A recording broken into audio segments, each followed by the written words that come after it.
The IR laws are taking away important rights and have set us on the path to United States-style inequality and disadvantage. And that is what we are fighting against. But equally important is what we are fighting for and how all of you can help to achieve our goal. Our goal is not just to repeal the IR laws, but to replace them with decent rights for working people, a decent safety net of minimum pay and employment conditions, a right for people to collectively bargain. If a majority of workers want to collectively bargain with their employer, we believe that the law should require the employer to negotiate. This is a simple democratic principle that should be respected in Australian workplaces. These and other rights are what we are fighting to achieve.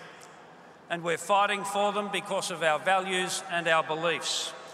We believe that working people should be treated with respect and with dignity. We believe in fairness and justice throughout the society. We believe in democratic principle and human rights. Democratic countries do not hold secret interrogations of workers because they held a workplace meeting.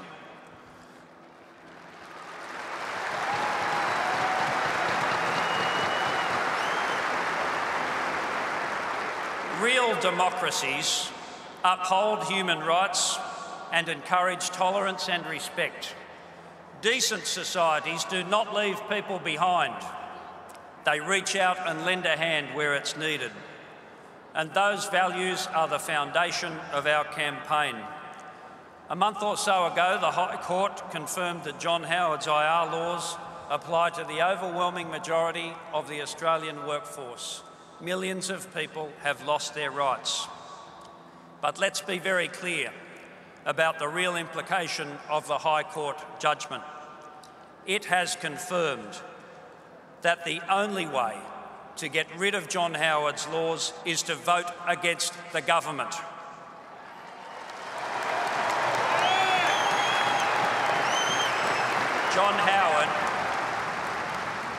John Howard is not prepared to repeal the laws, so we must elect a government that will.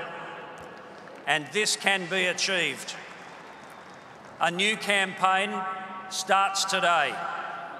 Your rights at work are not just worth fighting for, they are worth voting for.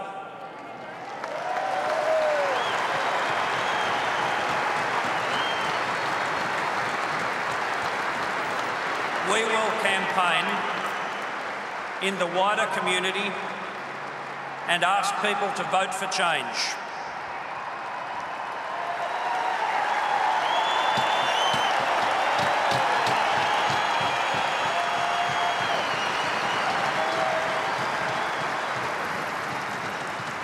Because what we do now is not just for us, but it's for our kids and it's for future generations. Some people I speak to, they support the campaign, but they feel pessimistic about achieving change. And I know, as well as all of us here, how daunting this task can be. But I am confident, and Sharon is confident, of our capacity to win. Because ours is a great cause and we have tremendous support amongst Australian people.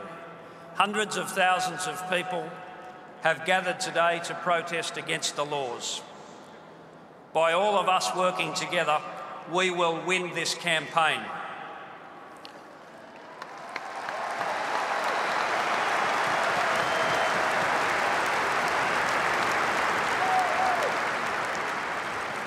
In the lead up to the election, we will not only stand up for people in the workplace, we will ask people to vote for change.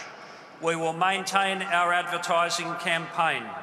The ads will help to build community support. You can help by donating to keep the TV ads on air. And we will also focus on changing votes at the grassroots level. Elections in Australia can be decided by a few thousand votes in a handful of seats. The South Australian seat of Wakefield will change hands if just several hundred people change their vote. In that seat, there are 15,000 union members. Many of them who voted for John Howard last time are reconsidering their vote because of the IR laws. Our task will be to talk with them and with other working families and ask them to vote for their rights at work. All of you can help by volunteering a bit of time. To become involved or find out more, you can SMS your details to the ACTU or visit our website. But it's not just industrial relations laws that I believe we need to change in this country. The Howard government has been divisive and deceitful. It took the country to war over weapons of mass destruction in Iraq that did not exist. The government lied about refugees throwing their children overboard. It is shameless about its incompetence over the bribes paid to Saddam Hussein. It has put the interests of big business ahead of those of working families. John Howard knows these IR laws are unpopular. He will try to con people by making some cosmetic changes. Please do not be fooled. We have seen these tactics too many times. There have been too many lies and too much deceit.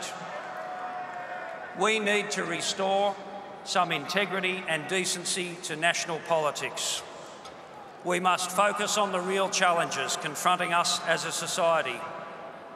We need long-term thinking, not short-term opportunism. We need to build a greater sense of community. We must reach out for a better future for this country, a future which respects democratic rights. These are great things to strive for and even greater to achieve. So please join with us. And over the next 12 months, let's give it everything we've got, because if we do that, we will win. Thank you.